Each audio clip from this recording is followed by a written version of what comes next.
Welcome to Kenton's videos. Enjoy the video. You already have a project. Start by adding a JSON library so you can parse immediately. Install Newtonsoft, JSON or pick system. Text, JSON. Once installed, add the appropriate using line. Next, create a target C hash class with property names that mirror your JSON keys and prepare a sample JSON string variable.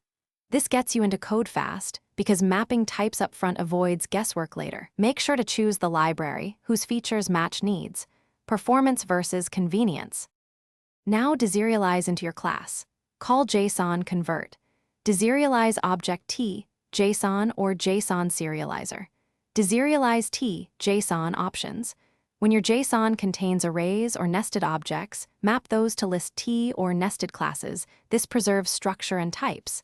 If names differ, use attributes like JSON property or JSON property name, or configure naming policy and options. Once done, inspect the resulting object in the debugger to confirm types and values. Finish by testing round-trip serialization.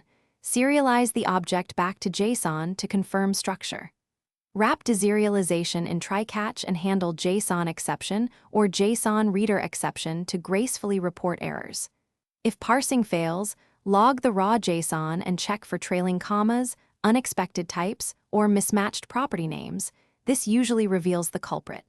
As a troubleshooting tip, enable detailed error messages or add a custom converter for problematic types, because seeing the raw input often makes the fix immediate and prevents repeated guesswork.